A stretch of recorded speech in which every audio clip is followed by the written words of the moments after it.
I want to thank everyone for turning out to see this Assessing and Mitigating Unfairness in AI Systems workshop by Manojit Nandi. Appreciate you having here, and hopefully everyone's having a good time with PyData so far. Manojit is a data scientist at Microsoft, where he contributes to the Fairlearn library. He is interested in understanding the challenges data scientists face when incorporating fairness practices into their workflow. So that is a perfect setup for this workshop, and we appreciate you presenting here, and I'm happy to hand it over. Thank you. Thank you. So, hey everyone. Thank you for coming to this workshop, Assessing and Mitigating Unfairness in AI Systems. My name is Manojit Nandi. I am a data scientist at Microsoft Research, New York City.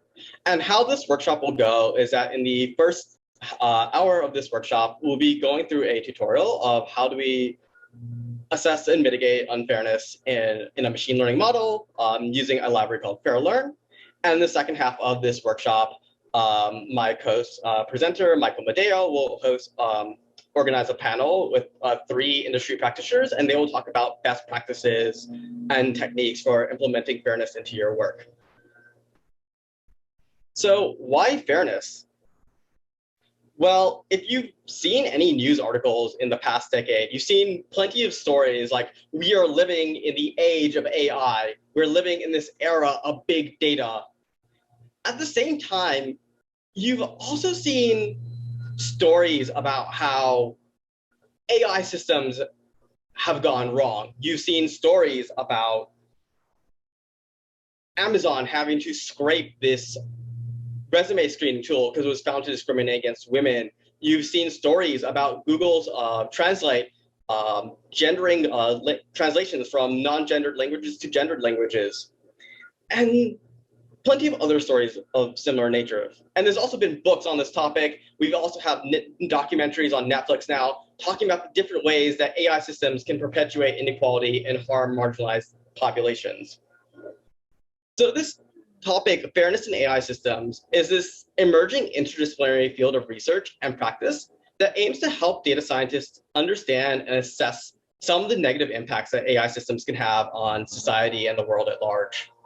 And so in the first part of this workshop, we'll be walking through this tutorial on the process of assessing and mitigating fairness-related harms in a trained machine learning model in this context of this US healthcare system using the library Fairlearn. So what is Fairlearn, you might ask? Well, Fairlearn is an open source community-driven project that aims to help data scientists improve the fairness of their machine learning models. We include things such as techniques and metrics for quantifying fairness-related harms and fairness metrics. We also provide algorithms for allowing data scientists to mitigate unfairness they find in their trained machine learning models. And we also provide tools for allowing data scientists to visualize and plot any sources of unfairness or disparities they want to present to stakeholders.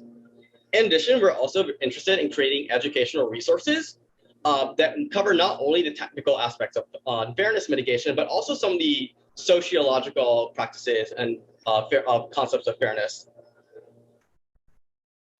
Fairlearn was started in 2018 out of Microsoft Research in New York City. However, earlier this year, we have adopted a neutral governance structure, and since then, it's completely community-driven. And one of the goals of the Fairlearn project is that we want to build this community of practitioners who want to better understand like what data scientists need in order to incorporate fairness best practices into their work.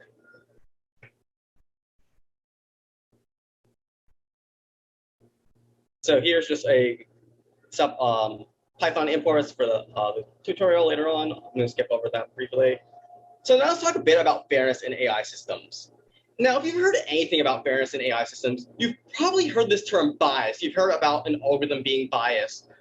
Or you've also heard this concept of like de-biasing algorithms. However, for this tutorial, I want to avoid using that term bias. Main reason is that the term bias is very ambiguous in many cases and can mean different things to different communities. For example, in a statistical community, bias means something completely different than what it means in the sociological sense. Instead, I want to focus the conversation around impact. I want to center the conversation on those who are harmed by these systems rather than centering the conversation on the AI systems themselves. And since we'll be focusing on the harms to the people who are affected by these systems, we sort of need a framework or language to discuss these types of harms. So we have three major types of fairness-related harms I want to talk about. And one key thing here is that these three types of fairness-related harms are not the only three types of fairness-related harms, and there are plenty of more, but these are the three most common ones we see in practice. The first is an allocation harm. So an allocation harm occurs when an AI system allocates resources or opportunities in a way that negatively impact people's lives. For example, there was a story about 2 years ago when Apple credit card first launched that many people noticed that men got much higher credit limits compared to women.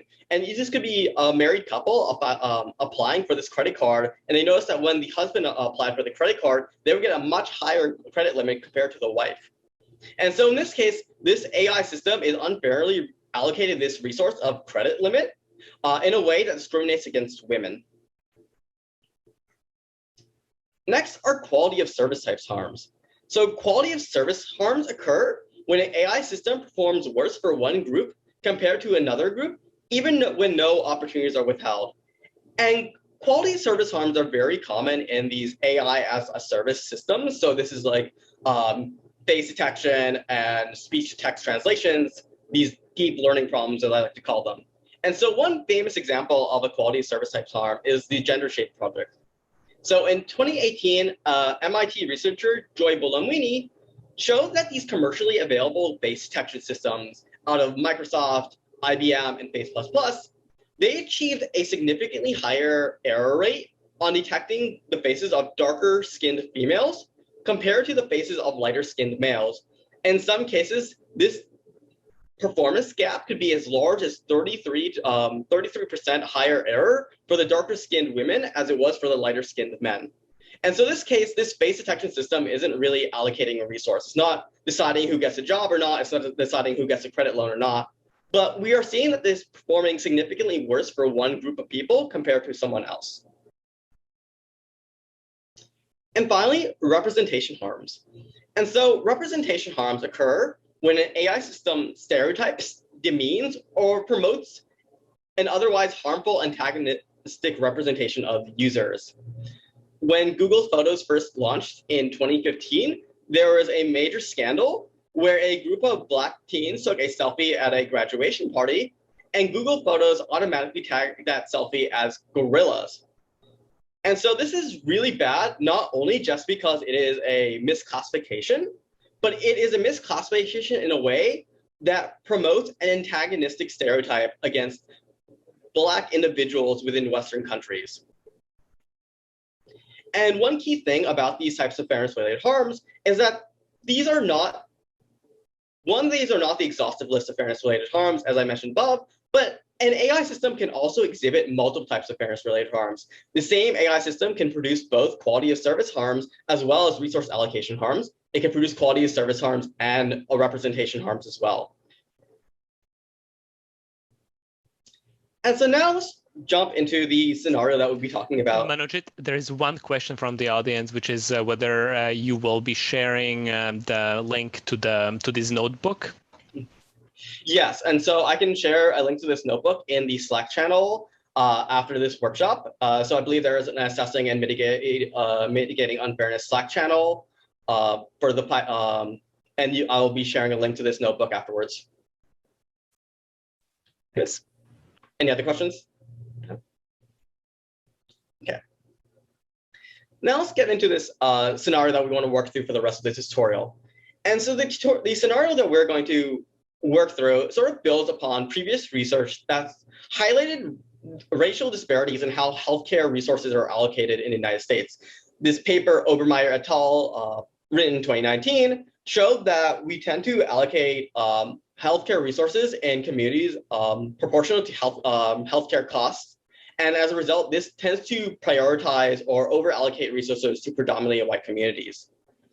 Motivated by that work, this tutorial, we'll be thinking about building an automated system for recommending patients to this high-risk care management program. And the idea here is that you can think about we're say data scientists in a hospital, and we've been tasked with this building this classification tool. We sort of want to identify patients who would benefit most from this specialized care management program. And one key thing about this is that in practice, if we were to build a real system like this, we'd probably be using a lot of large data sets covering a wide variety of diagnoses and medical treatments. However, for this context of this tutorial, we'll be working with this publicly available clinical data set that focuses only on diabetic patients, produced in this paper, Strack et al. In 2014. So what will we be working with? We'll be working with a clinical data set of hospital readmissions over a 10-year period from 1998 to 2008 for diabetic patients across 130 different hospitals in the United States.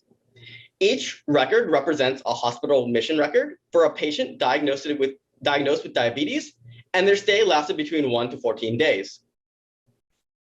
The features in this data set pertain to the hospital admission encounter, and this includes things such as the demographic information of the patient, medical diagnoses, any diabetic medication, and then also past medical history within the previous year, so that they have hospital visits in the previous year before this encounter, as well as payer information, such as did they pay with Medicare, Medicaid, or did they pay with private healthcare insurance. And then we also have information about whether the patient was readmitted after release, and did that readmission occur within 30 days of release.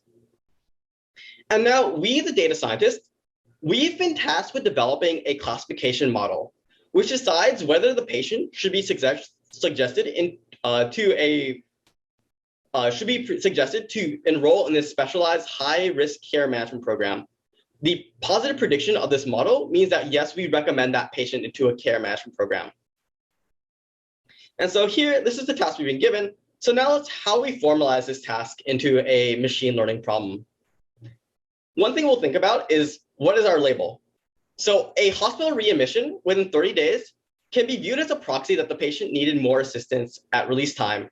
What this means is the patient was discharged from the hospital, but within 30 days, they had to come back to the hospital.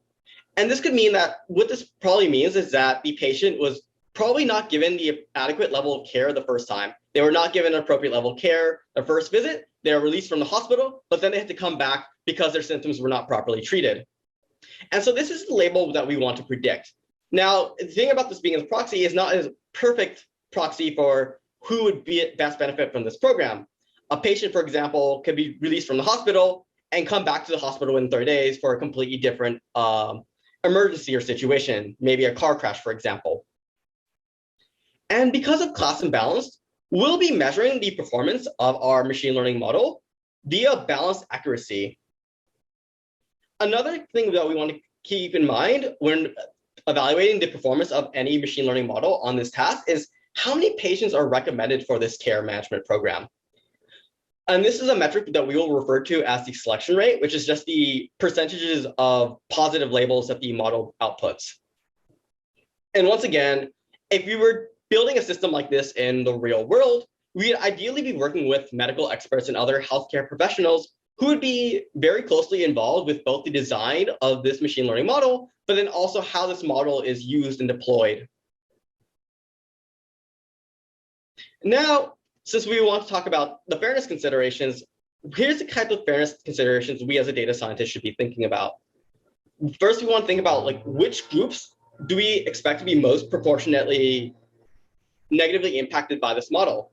Well, if we view the academic literature on healthcare in the United States, there's a lot of prior work that suggests groups with different racial and ethnic groups are differentially treated through the US healthcare system. And what are the harms here? The key harms here are allocation harms. In particular, the false negative. In this case, we don't recommend someone to the high-risk care management program who will then be readmitted to the hospital. And the way you can think about this is that we don't recommend this to someone to this high-risk care management program that would have greatly benefited from it. And the final question is, how do we measure those harms? Now, when we talked about the task at hand, so now when we're building any sort of AI or machine learning system, there are two critical decisions that we always are making. One, which is how do we define the machine learning task? And secondly, what data set do we use to train our models? And in practice, these choices are often intertwined because the data set we choose is more so a convenience data set. It's sort of a data set that's easily or readily available to us without much difficulty. And that can lead us to choosing a specific type of label and performance metric. And that is the case here in our scenario where we chose a publicly available data set that may or may not be the best data set possible if we wanted to build a real system like this. And so in this section of this tutorial, we're going to load the data set, and then we're going to examine and explore the data set for a variety of issues, in particular with a focus on ideas about fairness and possible fairness-related issues that might arise downstream. We'll pay close attention to the sample sizes of our different demographic groups, and then the appropriateness of our choice of label with readmission within 30 days. And if we're doing this in practice, one thing we'd want to do is actually systematically document our findings of the data set through some sort of practice, such as the data sheet practice. By documenting our understanding of the data set, we can communicate any concerns we have about the data and highlight issues that may arise during the model training process, the model evaluation process, or the model deployment process. And in addition, when we're talking about data set fairness, one thing we might also want to think about is whether that data was collected in a whether that data set was collected in a manner that respects the autonomy of individuals. So first thing we're going to do is we're going to load the data set and look at some of the columns in it.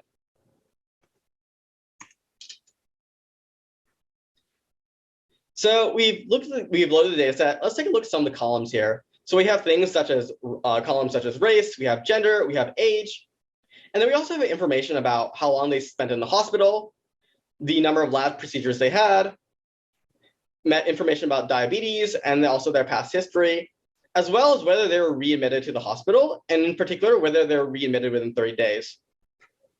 And this is a table that gives us a brief summary of all that information. Things we see is that here we have demographic features, we have insurance information, and most importantly, we have that readmission information. And this shows like all the categorical information. So we can see here for race, we have 6 different racial groups such as Caucasian, African American, unknown, Hispanic, other, and Asian. Gender, we have female, male, unknown, and invalid.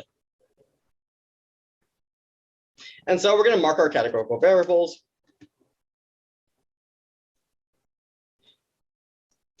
And now the first thing we want to talk about when we're talking about fairness is sort of this idea of group sample sizes. And from the perspective of fairness assessment, sample sizes are very important for 2 important reasons. One is sort of modeled, one important implication is sort of assessment of unfairness in your machine learning model. Because we have a smaller number of data points for certain groups, it might be harder to assess the true measure of disparity or unfairness for that particular group, because we tend to have more uncertainty or error bars in our estimate. Second is in the model training process.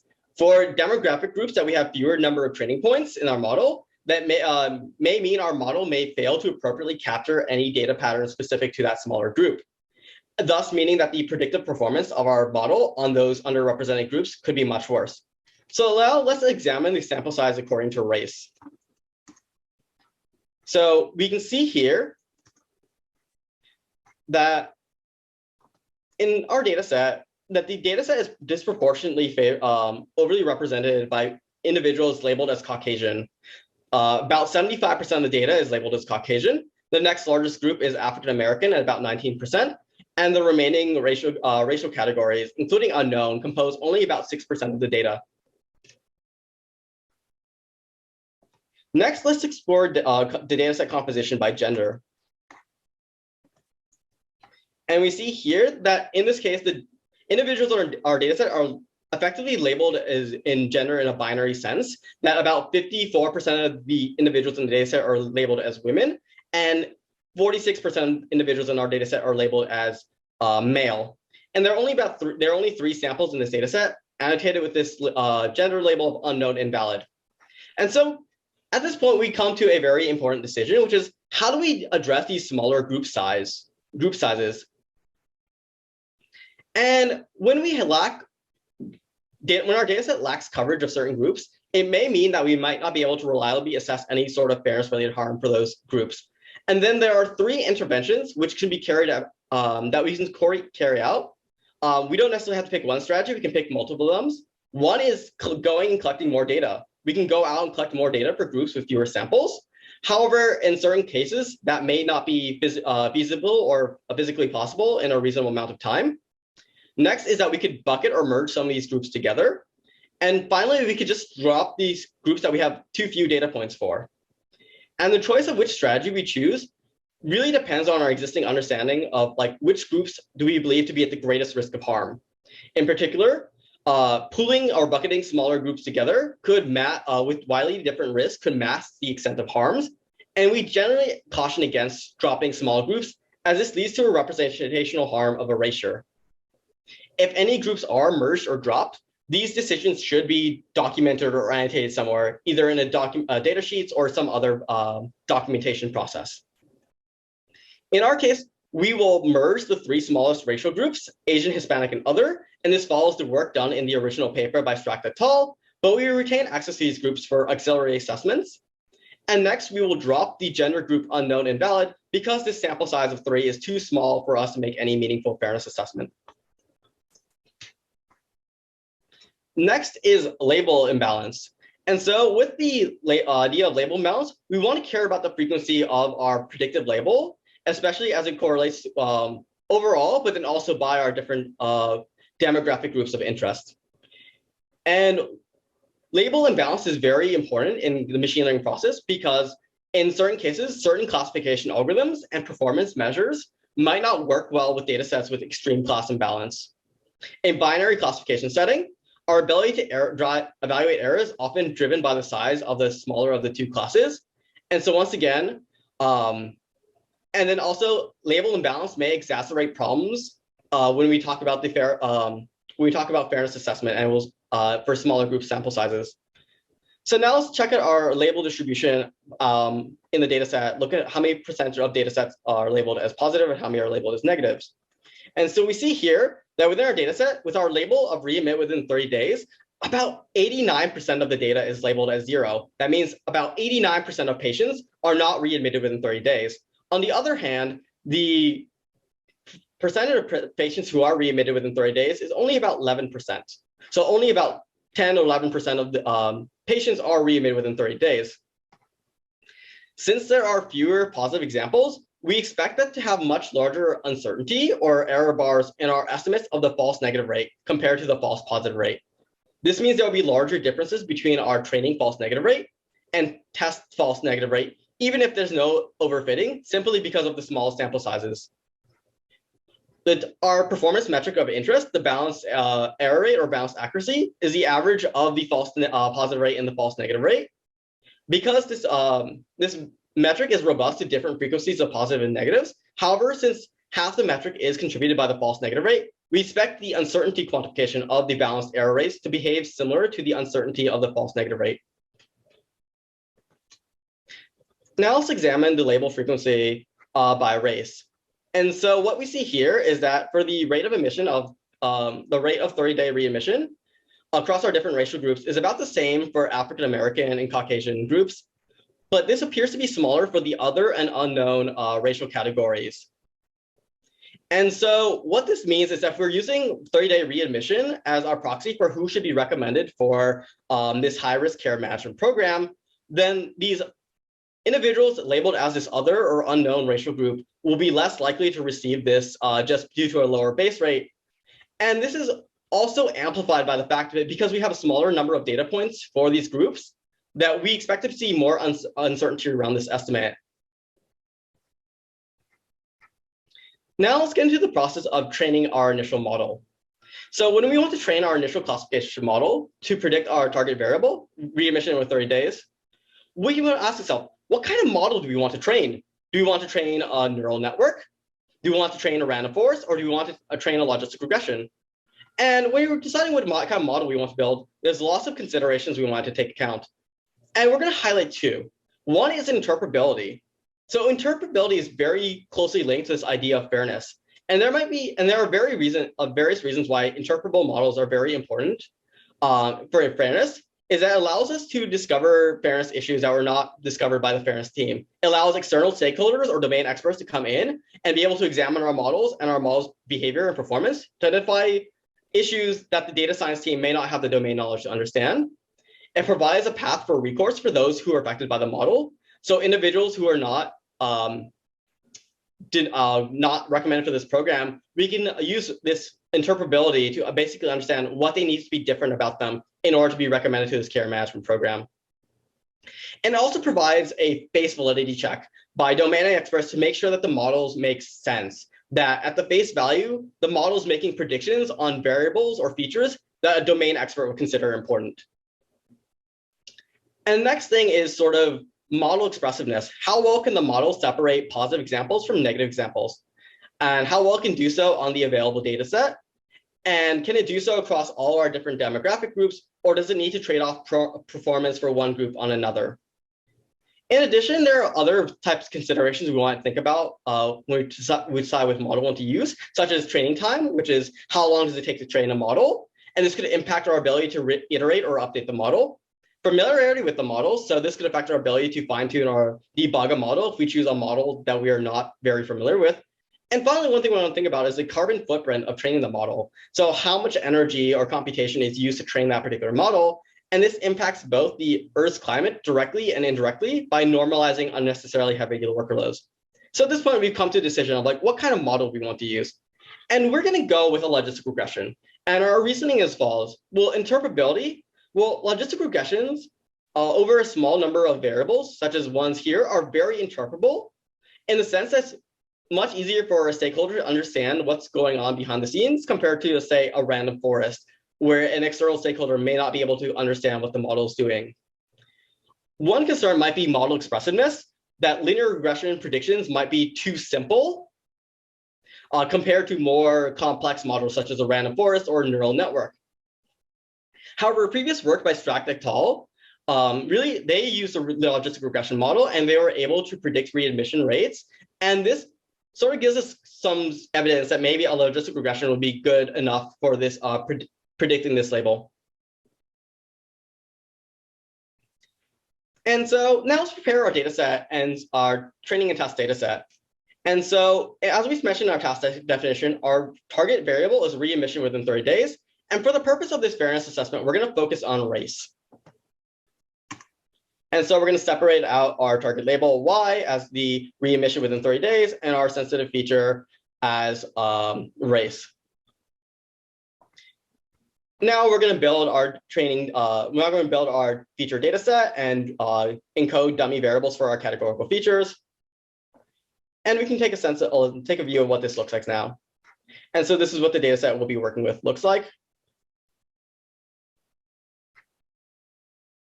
And now we want to split our data set into a training and test portion. The test portion will be used to evaluate our performance metric for balanced accuracy, but we'll also use it for the fairness assessment. And for the purposes of this tutorial, we'll be doing a split that's half and half to 50-50 to ensure that we have enough data points in the test data set that we can do a proper fairness assessment and we can capture meaningful sample sizes for our fairness assessment in the test data set. So we establish a random seed. We do our training test split, and the data set will be 50-50 into training and test data set, training and test labels, but also training and test our sensitive features. And so our performance metric for this is balanced accuracy. And for the purposes of training, but not for evaluation, we will resample the data set so it has the same number of positive negative examples. What we'll be doing is we'll be downsampling the data set such that we remove, such that the number of positive examples and the number of negative examples is the same. And so we'll be downsampling the number of negatives. And what this means is that this might be a challenge for more complex machine learning models because we'll now be creating a training data set with a fewer number of points, and thus it might affect the model's ability to converge.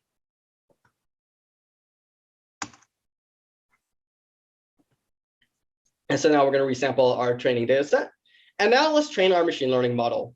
And so first thing we're going to do is build a logistic regression model and fit it to the training data set. And now we can compute the model's performance.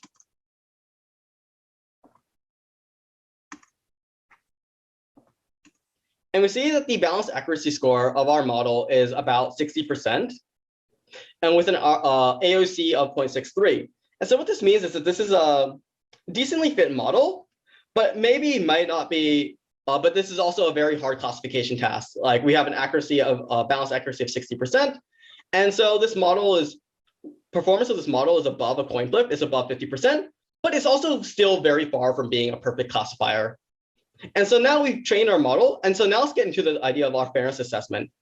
And so when we do our fairness assessment, we want to answer this question of which groups may be disproportionately or negatively impacted by the AI system, and in what ways. The ways we'll go about this assessment is in 4 steps. First, we want to identify harms. So we want to identify what kinds of harms are being produced by the system. For example, in a system for screening job applications, a qualified candidates who are automatically rejected by this system experience an allocation harm. They are not given this allocation of a job. In a speech-to-text transcription program, high error rates might constitute a quality of service harm. And so tying this back to our healthcare scenario, we expect that the patients that would benefit from this care management program, but are not recommended for it, experience this allocation harm. They are not recommended to this program. And in the context of this classification scenario, this corresponds to the false negatives. Next, we want to identify which groups may be harmed. So in most applications, we consider demographic groups that are historically marginalized, such as, and this could be based on gender, race, ethnicity, but we should also consider groups that are relevant to a particular application. For example, when we're talking about speech-to-text transcriptions, we might want to think about groups based on regional dialect or whether the speaker is a native speaker of that language. It is also important to consider the intersection of groups. For example, and so when we're talking about if we have features such as race or we have features such as gender, we want to think about the intersection of those groups, such as Black women, Latinx, non-binary people, etc. And so for this context of this healthcare scenario, based on the prior work that we discussed earlier, we're going to be focusing on race. And next step is to quantify harms. And so we've talked about the kind of harms that we believe this model, this system can produce. It will produce an allocation harm through the means of false negatives. And so we need to be able to translate those harms into quantifiable metrics. And so, for example, in a job screening scenario that we discussed above, we might want to quantify the number of candidates that are classified as negative or but whose true label is positive. And this could also be the false negative rate fraction. In the context of our healthcare scenario, we want to consider 2 metrics for quantifying harms and benefits. In terms of quantifying harms, we'll be looking at the false negative rate. This is the fraction of patients that are readmitted within 30 days, but are not recommended for this care management program. And then in terms of benefits, we will look at the selection rate, which is the fraction of patients that are not recommended, that are recommended to this care management program, regardless of whether they're readmitted within 30 days. Just being recommended to this program is considered a benefit. And so here, the assumption here is that all patients would benefit from this extra care. And there are multiple reasons for why we think about selection rate in addition to the false negative rate. We want to monitor how the benefits are allocated, and we want to focus specifically on groups that have been historically marginalized or disadvantaged. And another good reason for including multiple metrics when we do our fairness assessment is that it gives us a better sense of robustness about how well our system is doing or how well our allocation is, because our measure readmission within 30 days is a very imperfect measure of this target, that thing we want, construct we want target, which is who would benefit most from this care management program. And so having multiple metrics might enlarge us to a large disparities in how this benefit is allocated. And finally, at the last step of our fairness assessment, we want to quantify those harms across different groups. What we want to do is focus on disaggregated metrics, which is how our model performs evaluated on different demographic groups or different groups of interest. And we can summarize those disparities and the error or our model performances by looking at things such as the difference or the ratio of those metric values between the best and the worst. And in many cases, it might be meaningful to report the worst performance across all groups. So for example, if we were talking about how to report the false negative rate across race for our groups, we might summarize our table as the following. So we can see on the columns, we have our 4 racial groups, and then we have the false negative rate for each group. Then we can see the largest difference between groups is 0.24, which would be African American minus unknown. And ideally, this largest difference would be 0. A larger difference might signify a larger disparity. And then finally, we report the worst case overall false negative rate, which is this 0.67. So how do we do with a fairness assessment like this? And within the Fairlearn package, we provide a data structure called a metric frame. And the metric frame is built on top of Pandas data frame. So if you're used to Pandas, the metric frame API may be similar to you. And so how we're going to do this is we're going to instantiate our metric frame and assess the logistic regression model we trained above for potential fairness related harms. And how we instantiate this is we pass in our metrics of interest, we pass in our true labels for the test data set, we pass in our model predictions, and then we pass in our sensitive features. This creates a metric frame, and then by calling this by group function, we can then see our model's performance disaggregated by our different racial groups. And so here we can see the false negative rate for each of our 4 racial groups: African American, Caucasian, other, and unknown. And we can see our false negative rates of 0.248 for African American, 0.44 for Caucasian, 0.523 for other, and 0.67 for unknown. We can also view the disparities by calling the difference, by calling functions such as difference, ratio, or group max, which shows us the maximal difference between groups, the maximal ratio between groups, and the maximum across all 4 groups. Once again, as I mentioned above, higher difference corresponds to more disparity. Ideally, this difference would be 0. The ratio sort of also indicates disparity, sort of the ratio of the best to worst. Ideally, this would be closer to 1. And the maximal across groups just shows us our worst case overall. And one cool thing about the metric frame is that if you can pass in multiple metrics at the same time. And so here we can pass in a dictionary with 3 metrics of selection rate, false negative rate, and the balanced accuracy score. We can create another metric frame, passing in the same labels and predictions and racial groups. And you can see the performance of our model across all our racial groups according to all 3 metrics. And so we can see the selection rate, false negative rate, and balanced accuracy for all 3 of our groups here. And once again, we can then call against a difference, and we can see the maximal difference of our metrics across all 3 metrics.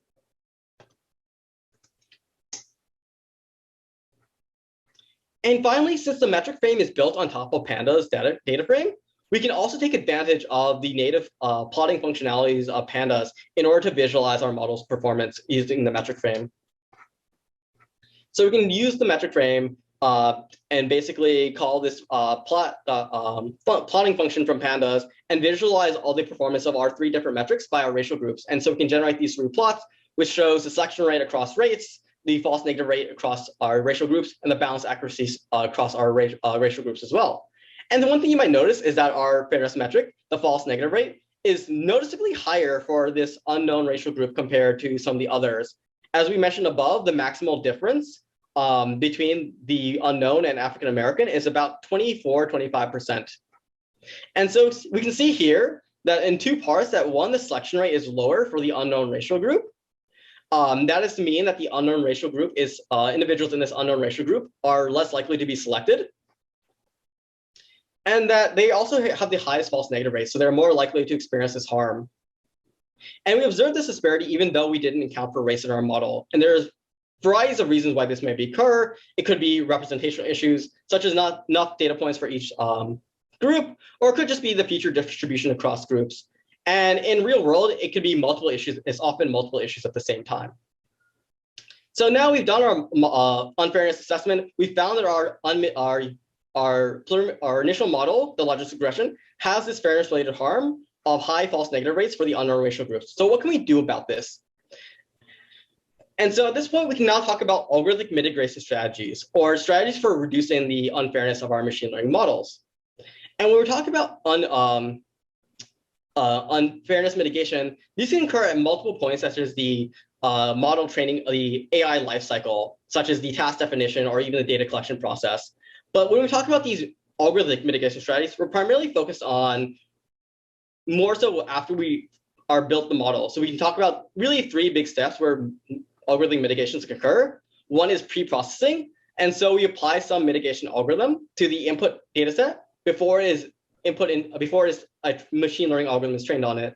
So for example, some strategies seem to remove correlations of dependencies between the input features and the sensitive features. At training time mitigation strategies, in which case we sort of modify the training process of a machine learning algorithm such that it tries to satisfy these fairness constraints during the training process. And then post-processing, which is after a model's been trained, we apply some thresholding or post-processing of calibration to the model such that the model's outputs now conform to some fairness metric or some fairness constraint. And in this section, we're now going to dive into two different strategies. One is post-processing and the other is a reductions approach. So with post-processing techniques are a class of unfairness mitigation strategies that take in a trained machine learning algorithm and a data set and apply some transformation to the outputs of that machine learning model to satisfy the fairness constraints. These are really maybe the only, these may be feasible mitigation strategies when the developer cannot directly influence the training of the model, either due to practical or security reasons. Within Fairlearn, we are going to use the threshold optimizer as our post-processing technique, which comes from this paper, Hart, Price, and Sebro, 2016. And how the threshold optimizer works is it takes in a prefit, possibly prefit machine learning model. We pass in a constraint such as false negative rate parity, and then our objective metric in this case was the balanced accuracy. And with the false negative rate parity, we want to aim to have all our different racial groups to have the same false negative rate. And so we have our 4 racial groups, and ideally after calibrating or thresholding the outputs of these models, all 4 groups have the same false negative rate. And so since Fairlearn is built on top of these Pandas PyData ecosystem, we have an API that's very similar to scikit-learn. So you call the threshold optimizer, you pass in the unmitigated model, you pass in your constraint, the false negative rate parity, and we pass in our objective function, which is the balanced accuracy score. We instantiate the model, and now we can fit the model to the training data. And so we fit the training data, we have the training ladles, and one key thing about the threshold optimizer is that we need access to sensitive features during both training and testing time. So when we call this fit function, we also need to pass in the sensitive features as well. And now we've trained our post-process model. We can then call this a predict function. We pass in the testing data set and we pass in our testing sensitive features, and we can create another metric frame on the model. And now let's compare the performance of our model compared to our older model.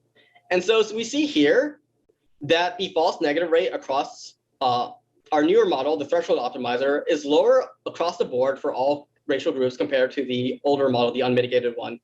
Our false negative rate for unknown racial group has gone down from 0.67 to 0.436. On the other hand, the balanced accuracy score has stayed relatively the same across all groups. And so what this means is that we've really been able to reduce the unfairness of our machine learning model without really harming the balanced accuracy or the performance of our machine learning model. And we can also visualize the maximal differences of R2. And so we can see here that the false negative rate difference between our maximal false negative rate difference has gone down from 0.24, so 24%, down to 6%. And we can see that the threshold optimizer was able to significantly decrease that false negative rate disparity. And once again, we can visualize the performance of our new model. Next is the reductions approach. And so with the threshold optimizer, we took a fairness unaware model and transformed this output so that it satisfies our fairness constraint. But one limitation of this process is that it requires access to the sensitive features during deployment time.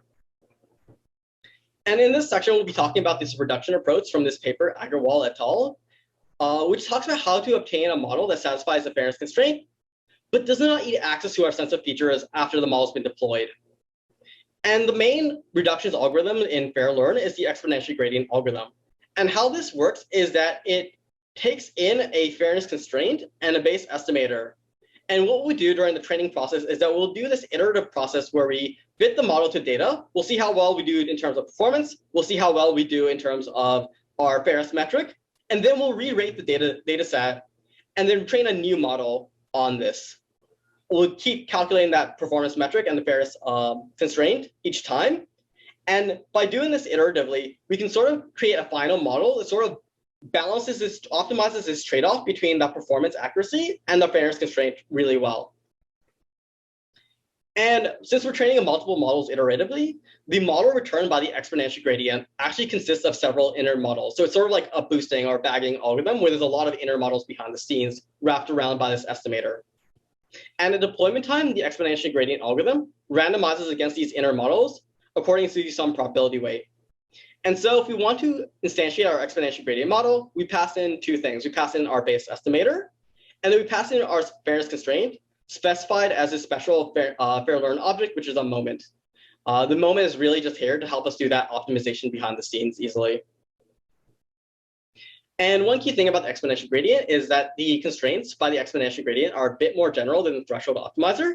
Whereas the threshold optimizer, for example, required the false negative rates to be equal across groups, we can sort of specify the maximum allowed difference that we want between the largest and smallest groups.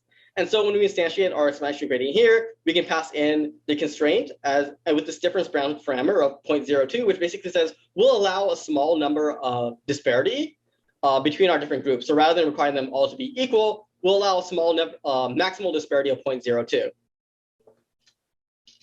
And now we fit the models with data. And since this model is actually training a lot of models behind the scenes, it actually takes a bit of a while to run because it's iteratively training the model, re-rating the data set, training a new model, re-rating the data set.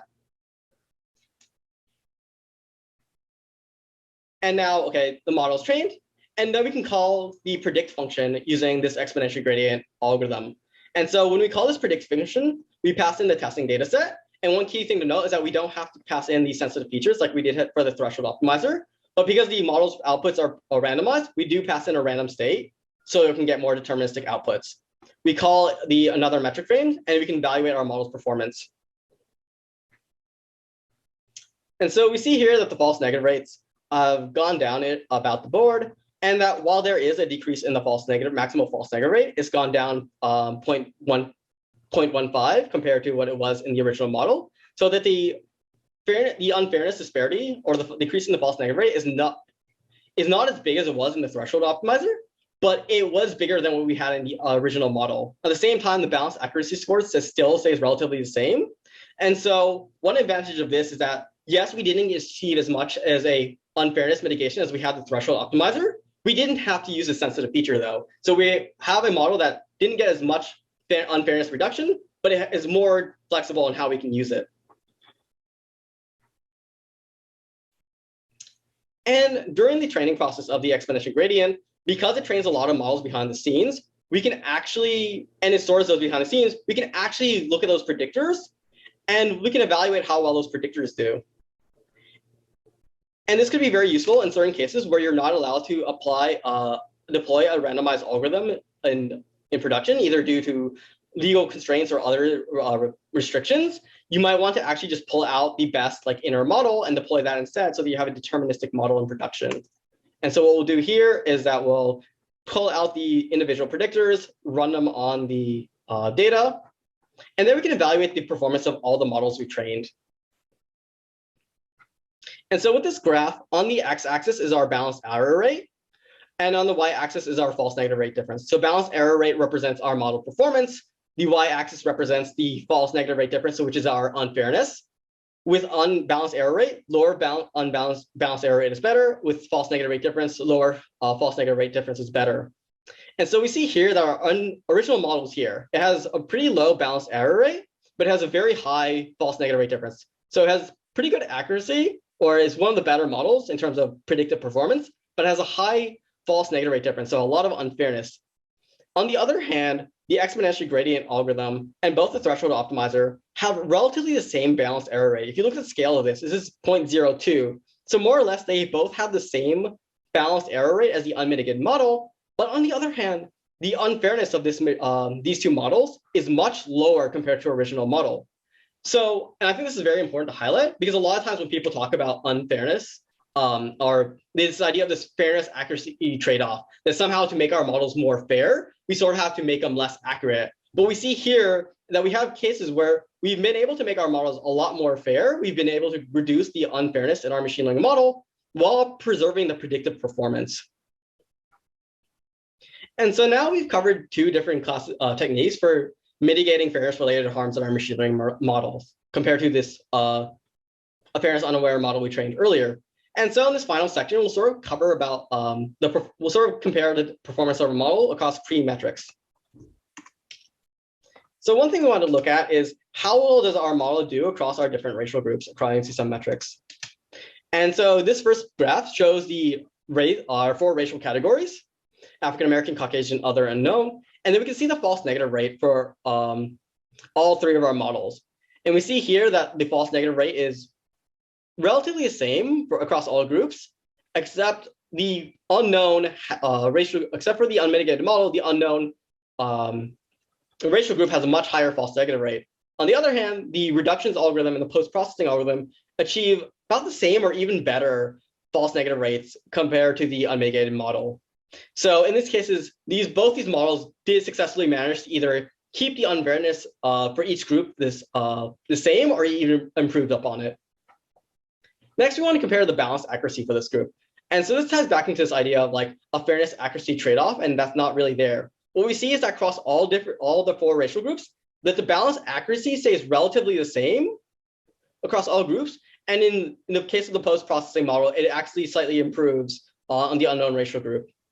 So in this case, once again, we see that overall, we've been able to reduce or keep the unfairness for each group relatively the same, while keeping the balanced accuracy the same for all four racial groups. And finally, we can look at the overall performance of our model as well. And we can see overall that the balanced accuracy across all three models that we trained, the unmitigated model, the post-processing model, and reductions algorithm, is relatively the same.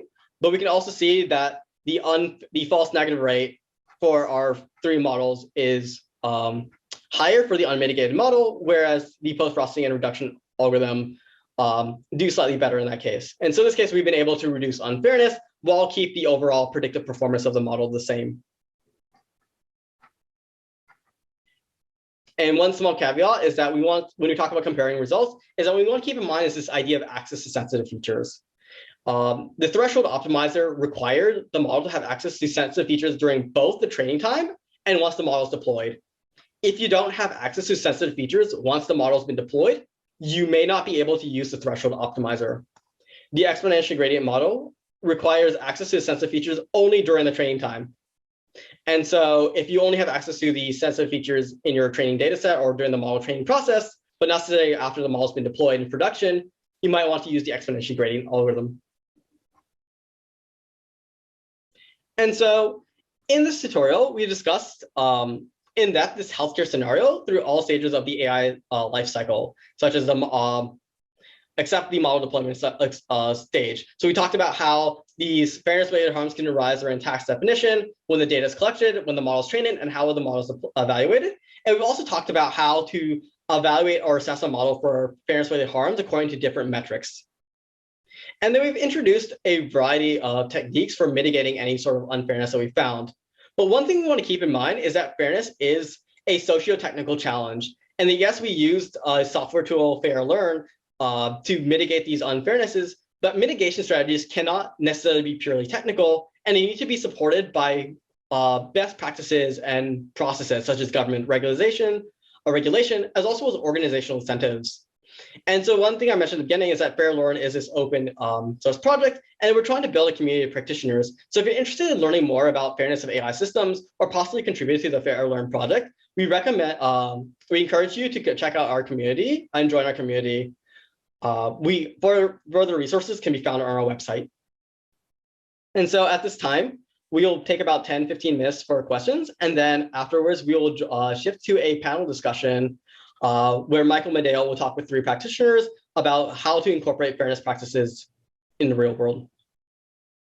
There's a question. So what's the roadmap?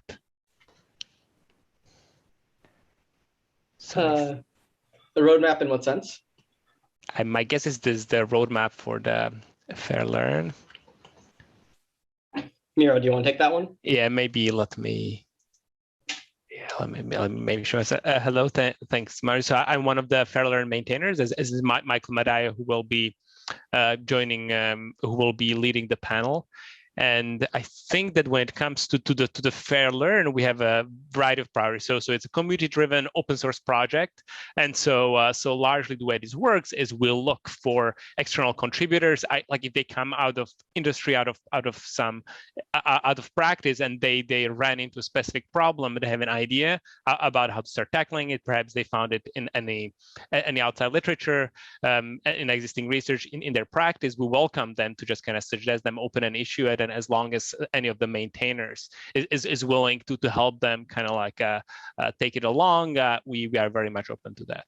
Now, in terms of what are the things that we're currently prioritizing, so we're open to suggestions. So I wanted to flag that as first. In terms of what it is that we're currently prioritizing, we have some work happening on developing educational materials and developing documentation, because we feel based on the various existing surveys that very often we might be aware of, like on the research side, we might be aware of what the best practices are, but there is a gap between how to translate them into practice. So there is a fair amount of effort around improving documentation, improving educational materials.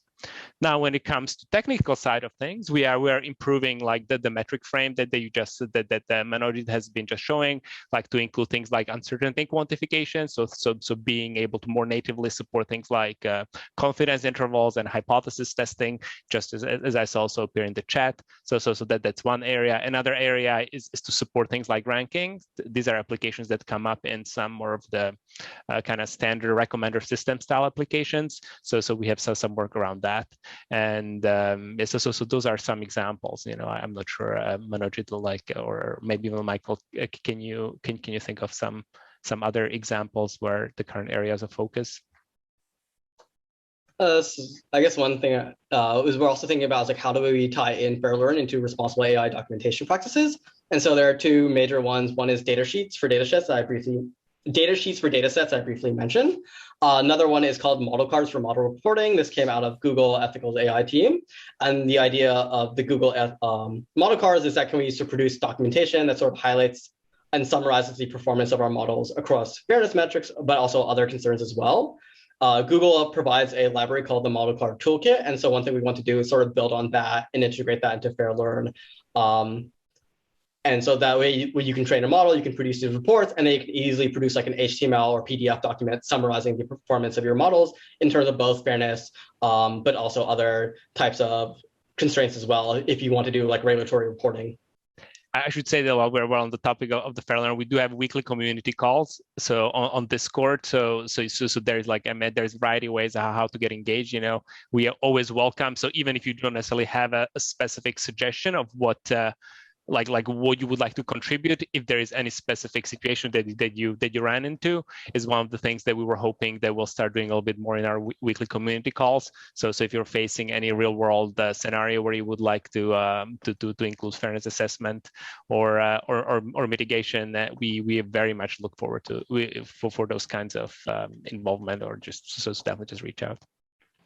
And I can vouch for those community calls being awesome, because I started coming to those, and the next thing I knew, like, I just became really plugged in with the team here. So those things are great, and I think people should definitely go. The next portion of today's session. So hi, everyone. I'm Michael Medeo. I'm a postdoctoral researcher at Microsoft Research. And I'm very excited to be joined today by a fantastic panel. Hannah and Shrivani, would you mind turning cameras on? Wonderful. So the way this is going to work, we'll first go around. I'd love our panelists to introduce themselves.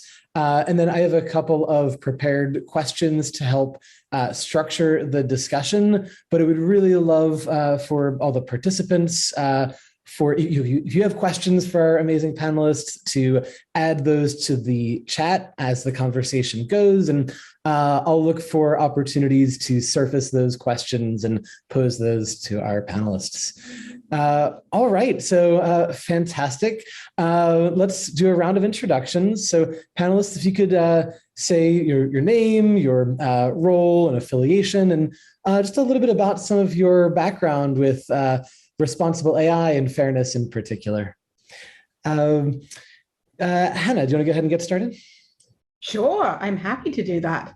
Hey everyone, I'm Hannah Wallach. I'm a partner research manager at Microsoft Research New York, and I'm a machine learning researcher by training. In fact, I've been doing machine learning things for about 20 years now, so for a very, very long time. But for the past sort of 6 or so years, my research has focused on issues of fairness and transparency as they relate to AI and machine learning. I also do a lot of internal company stuff within Microsoft in the space of fairness. So I lead Microsoft's internal working group on fairness, and in that capacity end up engaging with a lot of different product teams from around the company as they're grappling with fairness related challenges. Thanks. Fantastic. Thanks for joining us. Kristen, over to you.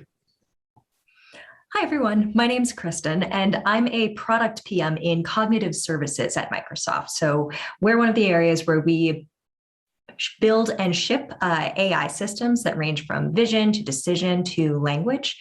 And I'm part of our responsible AI team and focus particularly on fairness. Much of my earlier work focused on quality of service across our different pillars. And then I've since transitioned to focusing more on representational harms like stereotyping, demeaning, and erasure. And I'm fortunate enough to collaborate closely with many of the folks on this call. Wonderful. Thanks for joining us. And Triveni, over to you.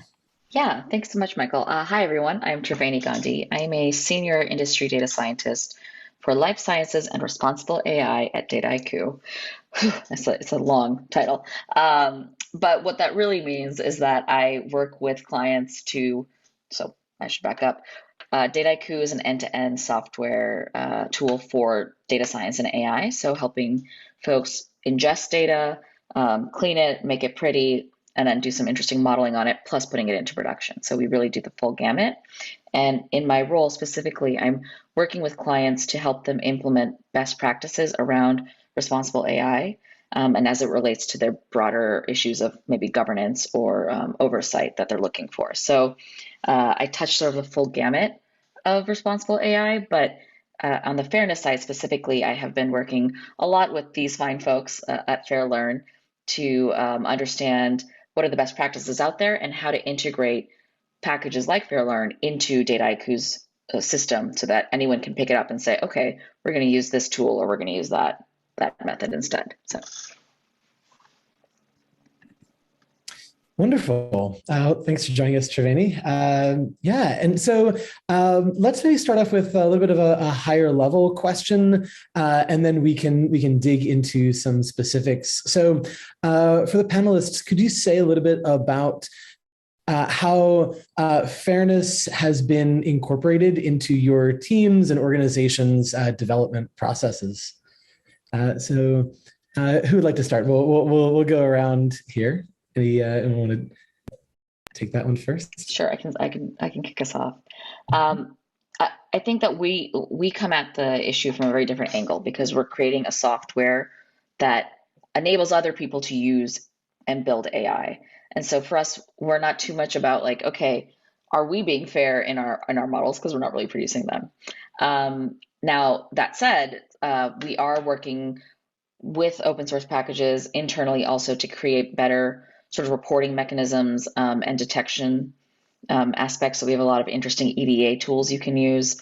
Our fairness model report also is really really great because it can take in a few aspects and say, okay, based on everything you've told me, here's the 4 main areas of fairness that you should be looking at, and here's how your model currently stacks up on those. But from another perspective, part of my work is also on a solution side. So I build, sort of prepackaged templates that we are passing out to prospects and customers. Anyone who wants to pick them up, they're free to use.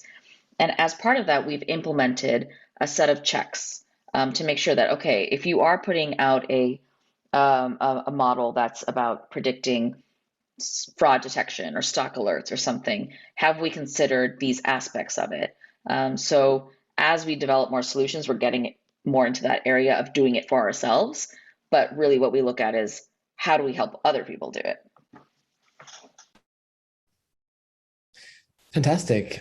Kristen, would you like to go next and say a little about, sort of at a high level, how has fairness been incorporated into your organization's processes? I think there are two main buckets that we like to think about with it. There's the responsible development bucket, which is how we build and ship the AI that we create. And there's the responsible use bucket, which is how can we enable customers to use it responsibly, including considering different fairness-related issues. So within that first bucket, the responsible development bucket, we think through which type of fairness-related harms are most likely to apply to our different systems, because different challenges show up in our different pillars, in the different products, and then think about what are the priority groups that we want to prioritize for initially in testing? How are we going to go about assessing any fairness issues? And what does our path to mitigation look like?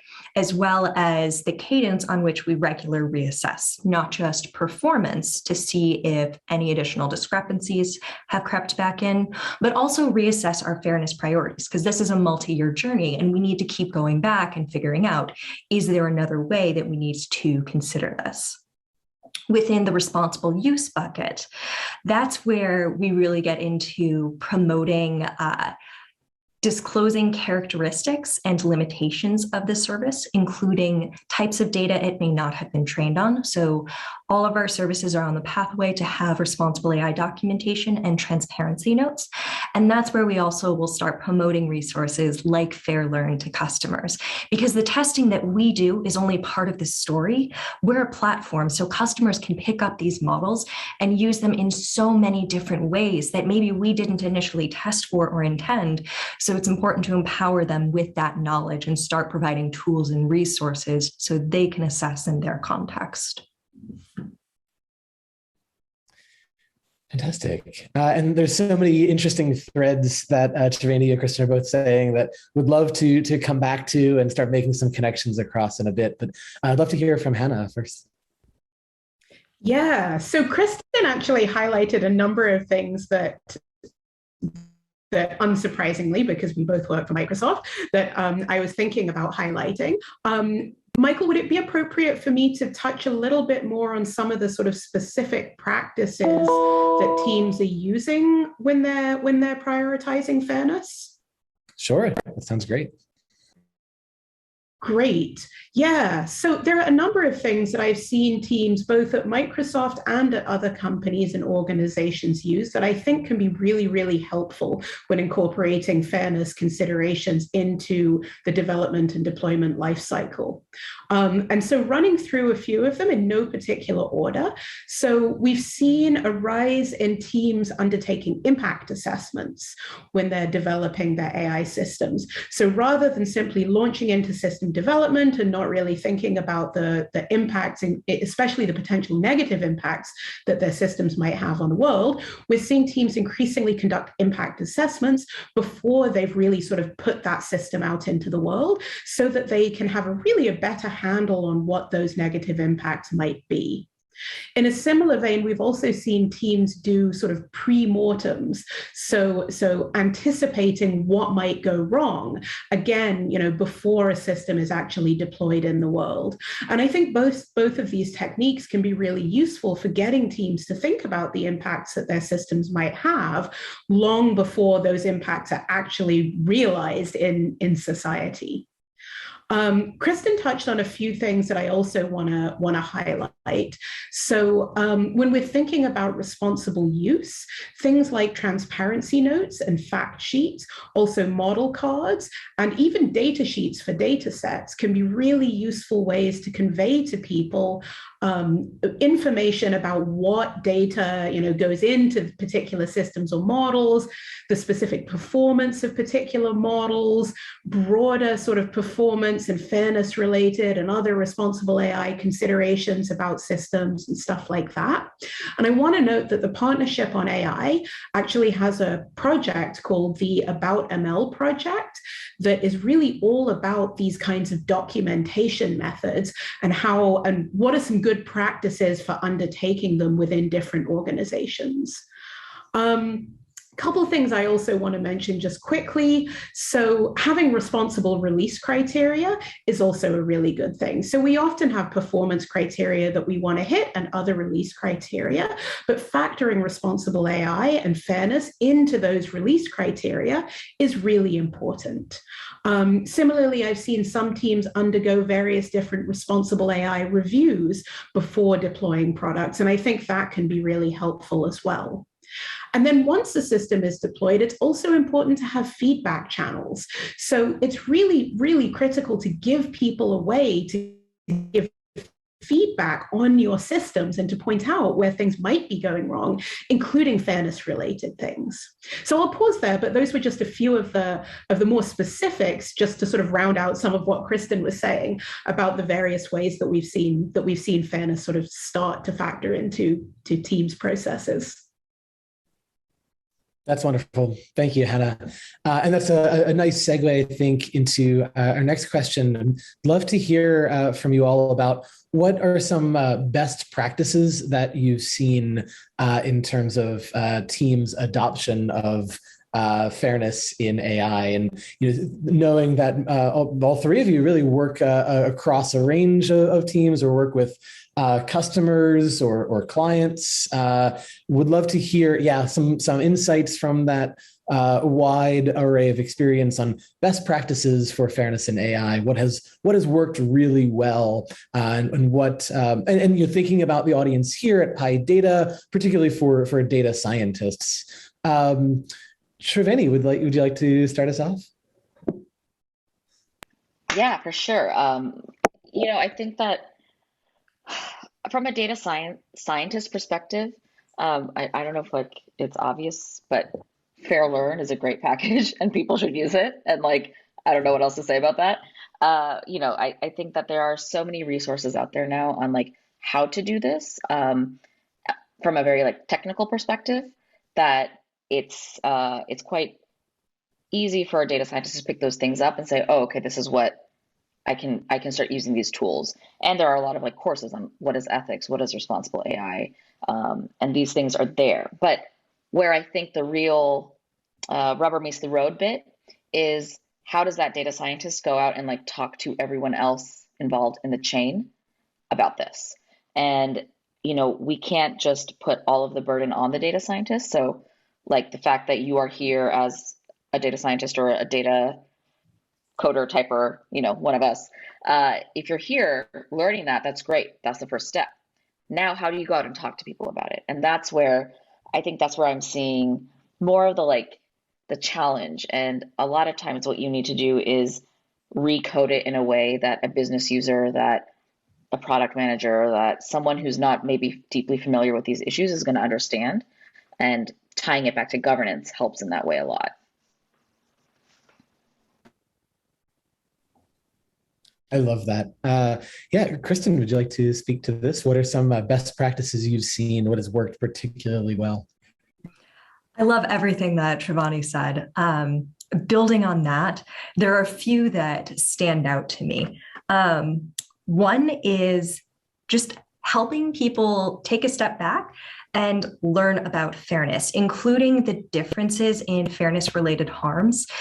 When people, including executives and various folks who are going to have input into our projects, are first starting to think about this, fairness itself can be sort of a nebulous concept without getting more concrete. I think the term bias can also cause more confusion because it can surface in so many different ways. So getting people to be specific about, is this a quality of service fairness related issue where it's potentially performing well for different demographic groups? Is it allocating resources or opportunities differently? Or is this showing representational harms like stereotyping, demeaning, and erasure? Ends up being a crucial first step, because the ways that we identify, measure, and mitigate each one of those different fairness related issues is very, very different.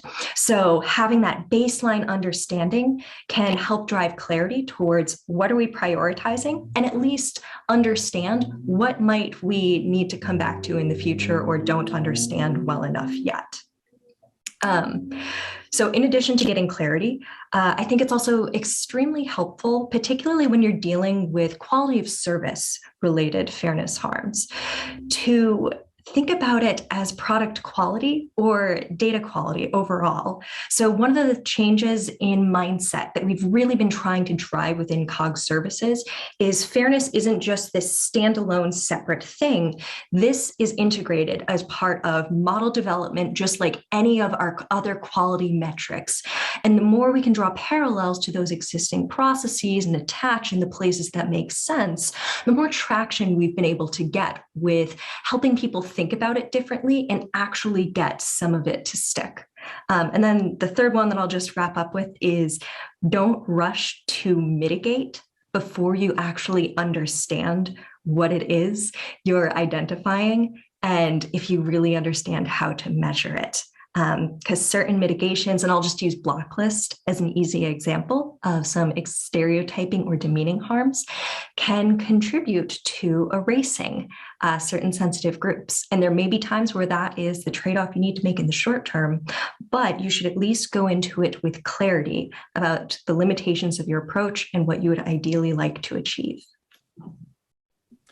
Yeah, I think that's wonderful. And sorry, could you just say a little bit, maybe for the audience who may not be familiar with the term, what is a block list and how might it be used? And just, I think to your point of like how it might unintentionally lead to potential harms, but yeah, could you just give us a little bit more of that context there? Yes, I think I'll up level a bit to just content moderation strategies generally. So if we take an email composing system, for example, at the point before the model actually outputs the text that it's trying to autocomplete with, there might be some sort of filtering system that could be a list. Maybe it's a simple model that checks, is this profanity? Is this a racial slur? But depending on what the model was trained on, it may also be more likely to censor perfectly neutral text about the LGBTQ community, for instance. So that's more of what I'm talking through with that piece of it. Wonderful, thanks. Hannah, over to you. What are some best practices you've seen, and thinking particularly about the audience here for data scientists or people working with data? Yeah, so we've had so many great suggestions already. These are just all so important to think about. A couple things I want to further emphasize. So really prioritizing fairness is about taking kind of a different approach to development. And it's an approach that is more sort of socio-technical than purely technical. But I think it's really important if we want to actually get this right and make sure that we are prioritizing fairness appropriately. With that in mind, one of the biggest things that stands out to me is not treating, and you know, we've already touched on these things in several of these previous answers, but not treating fairness as an afterthought. So starting early, thinking about fairness from day one of development, asking questions like, does this data set really capture what I need it to capture? Is the way that I've come up with my framing of the task to be done actually something that can be achieved with machine learning? So even these kinds of questions very early on in the process are ways to sort of prioritize fairness during that process rather than waiting until the end. In general, the teams and I'm definitely aware that prioritizing fairness can feel like it's slowing down development, but in general, the teams that I see prioritizing fairness sort of early on and then throughout the development process tend to actually have a better time in the long run. I see that teams who don't think about fairness and then simply treat it as kind of a final hoop to jump through before deployment, or perhaps not even think about it at all, run into many, many more issues, often issues that can really slow things down in the long run and that wouldn't have slowed things down so much had they been thought about earlier on. One other thing I want to also touch on, and this sort of relates to Kristen's comment about learning about different types of fairness, but it relates to a few other things as well, is don't be afraid to bring in experts. So if we are data scientists, like me, for example, I'm a machine learning researcher. It's taken me many years to get up to speed on fairness related things, on different groups to people that might be harmed both within society and harmed by AI systems in particular. And I still have a massive amount to learn. In any particular engagement, and when you're ever developing a single system, it's highly likely that there's expertise that you will need that isn't necessarily represented on your immediate sort of technical team. And so I think it's important to recognize that doing good fairness work often does mean bringing in people who have really important expertise, but expertise that isn't typically reflected in the tech circles in which we often run. So I wanted to flag that bit as well, because I think it's just really important. Yeah, and to follow up on that, plus with a question that Alfred has asked, it's a great question, so I just wanted to get in there. It's funny. I think that it's hard because people think, oh, you're going to make me slow down, you're going to make me lose money if I have to build something fair. And there's just this false dichotomy that fair means not good, like a bad model, right? ROC, AUC, all this, which is just so not true, right? And Fairlearn, I don't know why I keep pitching Fairlearn. I love you guys. Fairlearn is a good example of that because you can check your model for accuracy and have a balanced metric. I love it. But the bigger thing, and this is where again, I go back to thinking about the business users and less of the data scientists, because I think it's easier to convince a data scientist of this is a tool that's going to help you. It's to just be let's look at any major newspaper in the past month and count the number of AI related incidents that have come out, right? And you can go back in time all the way to 2017 and Apple Card. You can look at 2 months ago with Facebook, right? It doesn't stop even when they know about these things. And so, okay, maybe it's going to slow your dev cycle down a little bit, but you're going to probably save a lot of money and save a lot of face to do it up front. And so I think that's sort of the language that speaks better to folks out there. And that's the kind of language that we as data scientists have to learn and kind of be able to push people into. Yeah, I think that's such a great point. Kristen, would you like to speak to this point, to this question from Alfred of how do you meet this objection that incorporating fairness? We talked about integrating fairness into model development. How do you meet this objection that it might slow down projects? I think that was one great strategy, emphasizing, look at all of these articles and all of these incidents that are happening. It shows that this is getting a lot of attention. In addition to that piece of it, I think there are some other ways that can help convince people that this is really important and is a priority. Looking for research papers or other things that are at least somewhat similar to the product or issue that you're working on. There may already be some existing resources that show systems like this are likely to have this particular problem. There's still plenty of research that needs to be done, but there is a growing body to draw upon. And it can sometimes be easier to open the door the first crack when you can point to, look at this research that has already been done. There is a good chance that we have this problem. We're just not looking at it. So that's a great place to start. And even if it's also really useful, I think, to just get an OKR or key metric, even if it's just one as a starting point up there for tracking fairness progress. I think a lot of folks on this call know how important it is to have different metrics and disaggregated evaluations, and that one can just obscure it. But at least getting something on the board that places fairness at the same level of priority as the other quality metrics that we're tracking. Even if it's blank for a while, it will be reminding people that this is blank. Fantastic. So maybe moving from this point, I'm curious, what have you all seen in your experiences as potential or as common pitfalls? So what should the audience here sort of be on the lookout for? What might be some common challenges teams run into or easy mistakes to make? And who'd like to start this one off? I can start this one. Hannah, yeah, go for it. I'll put you on the spot. Yeah. Gosh, there are a lot of pitfalls. So in no particular order. So firstly, thinking that fairness is just sort of a compliance box to be checked, that it's just sort of a hoop to jump through and nothing more than kind of an annoying requirement to kind of deal with on the way to deploying a system. That kind of attitude tends to lead to really superficial fairness work that often doesn't uncover or mitigate the real issues in a particular product or service. And so I think that's one big pitfall that I see. Another one is thinking that fairness is something that can be solved quantitatively.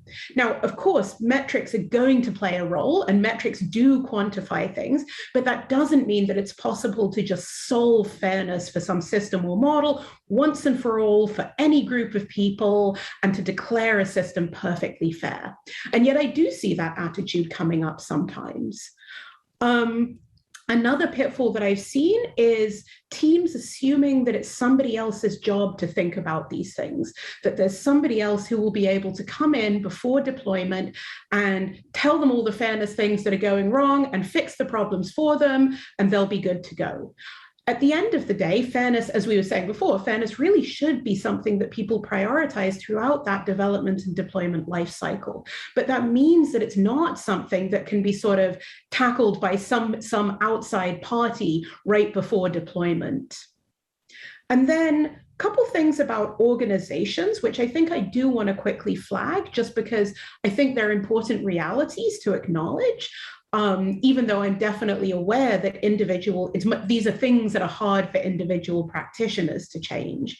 So one is organizations thinking that they can suddenly prioritize fairness throughout their products and services without hiring sufficient people with fairness expertise to support their development teams. And this is a big one that I see time and time again, particularly with organizations rolling out fairness principles and saying, great, we have a fairness principle now.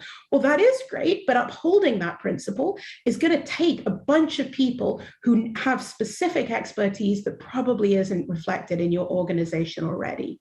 And on a related note, and I've sort of already half mentioned it, organizations just generally trying to do this work without investing resources into it. So expecting teams to be able to prioritize fairness during their development processes without giving them the resources to do so isn't going to make things go smoothly. No, that's a really, really important point. Let's go over to Triveni to hear about some common pitfalls that you've seen and ways that you've tried to work through or work around those.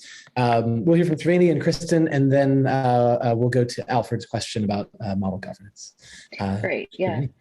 Yeah, I think it's interesting. Hannah's already hit on a lot of the main things. Like, you can't fix this quantitatively. Like, it's a much bigger question. I'll just tell one story because, it'll hit home exactly what I'm thinking. I was talking to someone who works in a healthcare setting, and they build AI in healthcare. And I said, so what do you guys do about the bias and fairness questions within your work? And I'm really curious to hear this. And this guy's response was, well, we, by HIPAA compliance and all of this, we cannot use personal identifying information in these models. So we're not using demographics, we're not using sex, we're not using gender, race, whatever. So they're not biased. And I was not in a position, I was just it was like a conference or something. I couldn't actually sit here and dig in with this guy. And I was just great. And I kind of just had to walk away. And I think kind of if I may, Alfred was asking, what does it mean by fairness expertise? It's not even expertise. It's just awareness that, things are not going to be fair just because we ignore something like gender or race, or we can say that, well, it's data and data's true, so it's not biased. But that data was inputted by a human who's biased. And so that's sort of I think one of the biggest pitfalls is just being able to understand that, okay, there's going to be problems. And then on top of that, if I acknowledge, yes, I know that race is a problem, I know that gender is a problem, how do I find those different spots. And like proxy variables are like the bane of my existence, because I'm constantly trying to cook up new ways to find a good proxy, or like to assess whether something's a proxy for race or gender. And so it's like, once you realize it, then you realize like how vast of like a need there is to understand where these where these like hidden correlations might be. Thanks. Kristen, over to you. I would love to hear about some pitfalls you've seen and some ways that you and your teams have worked around them or worked through them. Yeah, I think a couple to add. One is underestimating the complexity of tackling fairness well. And this is where I think some of what Hannah was getting at with fairness expertise can come into play, where to tackle some of the most challenging fairness issues that we have in at least some of our spaces, we do need folks who have more experience thinking deeply about fairness. And sometimes we don't have that experience in-house. Sometimes it means we are conducting user research and we are gathering community input and experiential expertise. In some cases, maybe we need to bring in an external academic researcher because they happen to specialize in the particular thing that we don't have enough knowledge about to handle with complexity. So I think underestimating complexity is a big one. Assuming the data is good is another issue, because there's a big distinction between having enough data to test some of the top level factors and having sufficient group representation. So I think about a factor as something like age or sex or gender identity, the thing that you want to prioritize fairness for. But within that, there are different gender identities. There are different age groups. If you're working with a speech system, maybe you're trying to show that this is fair across different genders, but you also really have to consider regions across the US. What are all of the different things that could impact the system, and how do you get that diversity in your data so that you can actually measure why things aren't working the way you think they are? And insufficient sample size is another one, because depending on how you're sampling, you might think your product is doing great, but that's because you just don't have enough data or you don't have the right data. And then the final one, I think, is just building on what Hannah mentioned, waiting until the end. It is a whole lot easier to bake this in from the beginning. Yeah, and so much of what you're saying resonates with things that I've seen with working with teams and practitioners.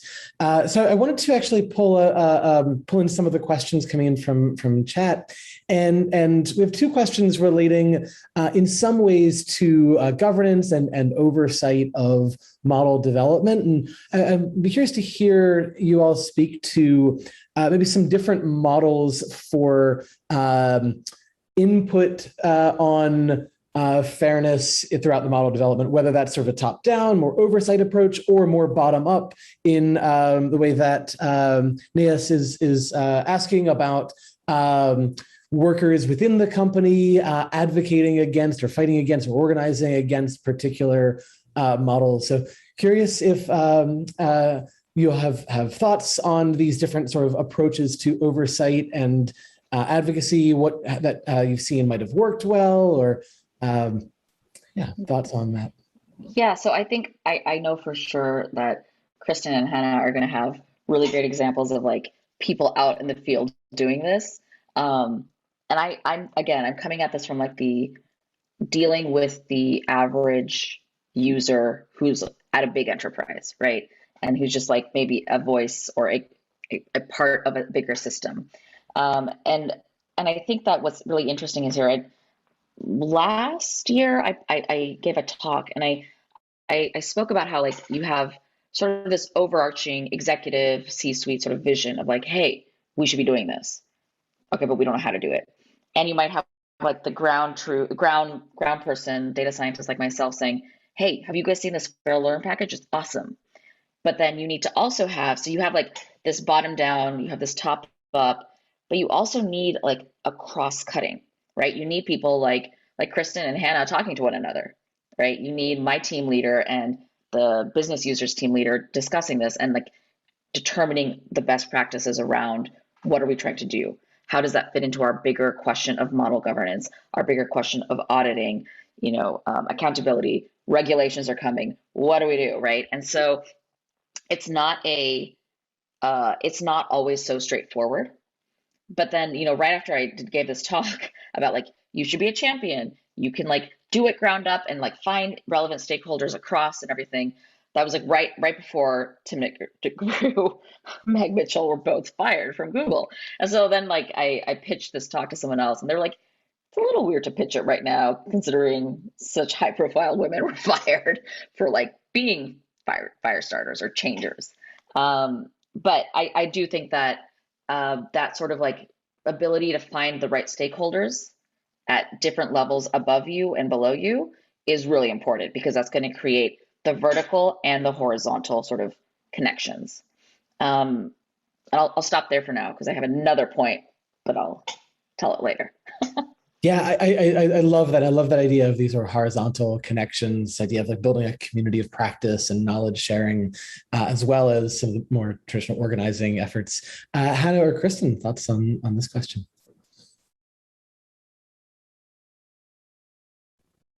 Sure. I'll just give a couple of quick thoughts focused on this sort of idea of governance. So firstly, within organizations and companies developing AI systems, I think it's really important to have processes, to have practices in place to make sure that teams are prioritizing responsible AI considerations. So these might be, as we were saying before, these might be responsible AI reviews that teams have to go through. These might be things like some standard that teams have to adhere to, these kinds of things. But these internal processes and policies, so that it's not just each team for themselves. Do I prioritize this? Do I not prioritize this? I think makes a big difference. I also think that the role of individual advocates, as Triveni was saying, is just super important, but it's definitely fraught. As we've seen in our research, many practitioners feel that they will face costs if they speak up about responsible AI, either reputation costs or promotion costs, these kinds of things. And I think that's a really real consideration that we have to take into account. But it doesn't mean that individuals working within organizations shouldn't be speaking up, simply that we need to be very aware. We need to be changing the way organizations function around individuals to support them in doing so. Couple other things I want to mention. So I do think that the role of external evaluators or auditors is really important. So Timnit Gebru and Joy Bolamwini assessed the performance of 3 commercially available gender classifiers, revealing performance disparities, particularly involving women with darker skin tones. This was an incredibly impactful study that took place by people who were external to most of the companies that were being assessed. And I think that's really important. We also saw work from Stanford a couple years ago, where some researchers looked at the performance of speech-to-text APIs as well. The reason why I think that these kinds of external audits or evaluations are so important is that they do create pressure on organizations to mitigate those disparities. So I think they're an important part of sort of governance and accountability within the system. And then regulation definitely plays a role. We're at the beginning of this journey, but we do expect to see regulation come out within the EU. We've all seen the proposed regulation. We do expect that this is a space that will be regulated, and increasingly so over time. And I think that that's another really important way that we can actually sort of govern and hold entities accountable. I love that. And Kristen, I'm curious in your role within cognitive services, and in particular the sort of 2 aspects of responsible AI development and use, or what role does oversight play, and what have you seen that has worked, and either of those types of top down, bottom up, or more lateral approaches as Triveni discussed? think in our case, what's been especially effective is having a ship room. So there's a process that teams have to go through, and then they have to show up to this meeting where we just run through, what are your results? How are you thinking about this? Where are you in your deployment stage? And just having that particular structure and that thing that they need to show up for has been really useful.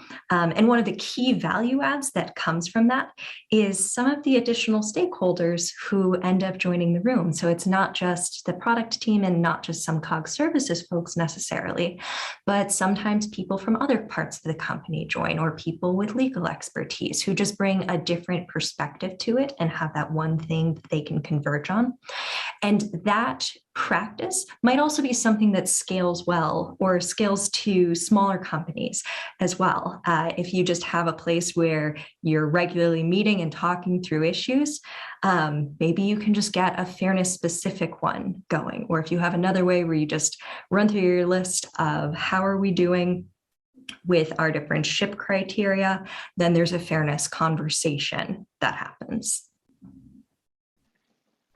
I'd like to just follow up, because I didn't realize we were going into the governance piece. This is where I got really excited about. And it's funny because I'm really deep in responsible AI, bias, fairness, and over the course of this year, I've gotten a chance to really integrate with other parts of this conversation with new teammates that have come on board. And so governance and ML ops, and how all of this is like this big, beautiful mind, John Nash kind of thing, right? Where you're like, there's AI governance, there's ML ops, there's responsible AI. They're not all the same thing, but they all kind of do the same thing. How does this work? And I'm going to be horrible and pitch a blog post that I wrote with my colleagues, and I'm going to put the link in the chat later. But for us, really, there's this idea that these are three things that you need to work together, right? You've got governance, which is looking at your entire sort of AI lifecycle, right? From the beginning all the way through, and that feedback. But then you have a sort of values-based approach to understanding your AI, and that's where responsible AI comes in. And then you have a very metrics and sort of monitoring approach that has to come from ML ops. And so as data scientists, we say, here's my thing, here's my model, cool. It goes into production, and we don't really think about it again. And ML ops folks, which is a growing area, right, need to be thinking about it. So what are they looking for? Well, they're looking to make sure models are not degrading. They're looking to make sure that data is not drifting, that as their pipelines are in production, they're actually complying with other standards set at the governance side. So the work doesn't stop at the bit of fairness. That's what we're focused on right here. That's what we as data scientists might say. I'm running these tests. I'm making sure my model is evaluated in the right way, all this. But like Kristen's mentioning with these bigger review processes, it has to tie up into a bigger picture. And we have to recognize that in order to create a more cohesive pipeline. So I'm going to post the link in the chat just because I think it's a great piece. And I've learned a lot coming from a pure fairness perspective to now thinking about, okay, how does this merge into a bigger picture? I love that. And I think that aligns really nicely with some of the earlier things folks have said about the sort of ongoing process of monitoring systems in production, in deployment, and in particular even using Fairlearn to continue to run those types of assessments and mitigations as one possible approach.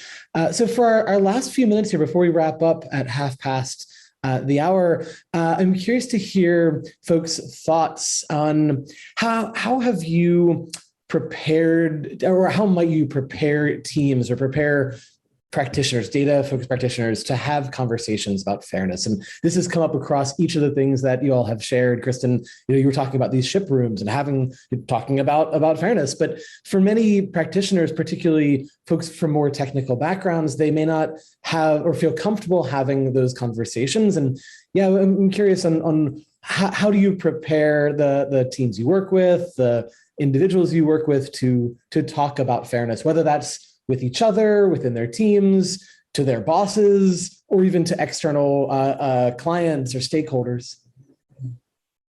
And Kristen, do you want to start us off there? Sure. Put you on the spot.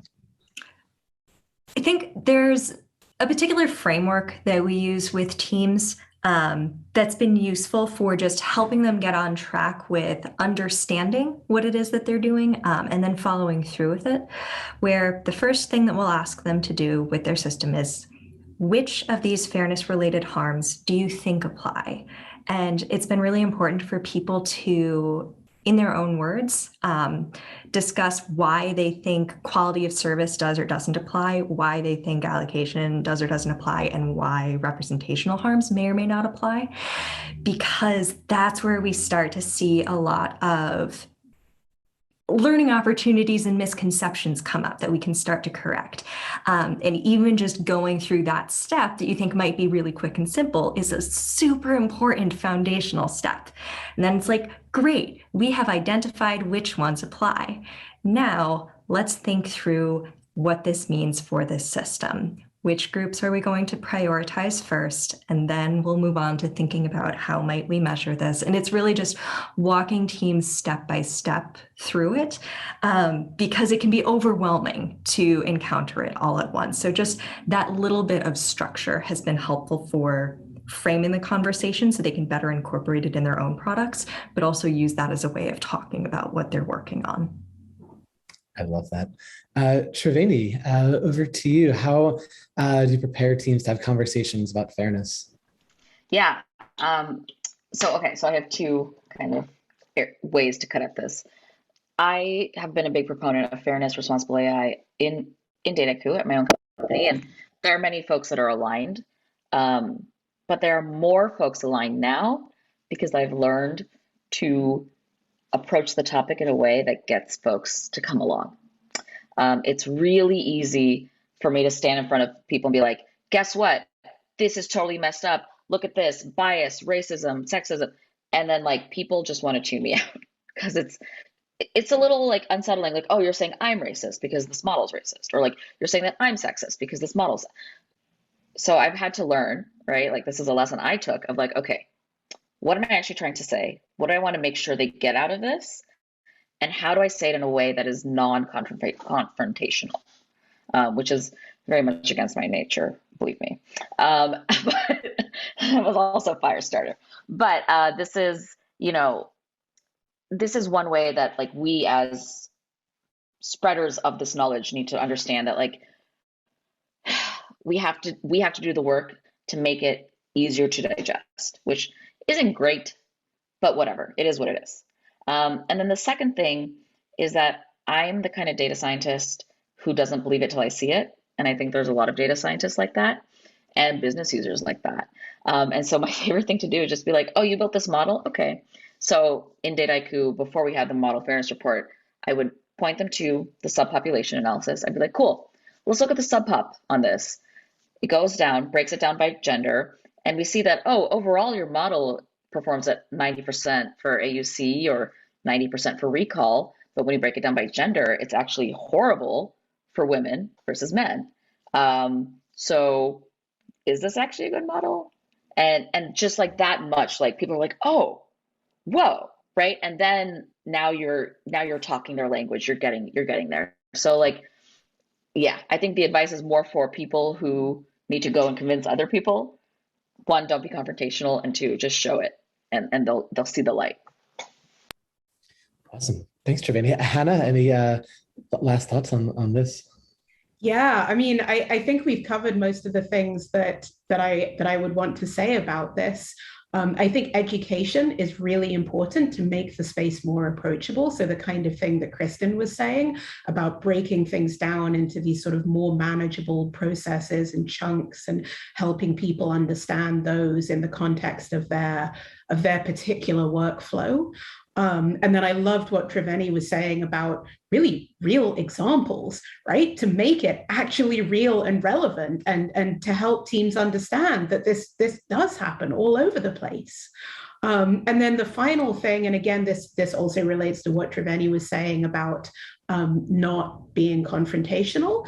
One of the things that I often do is I lead with a bit of a discussion about how, look, this isn't about bad intentions.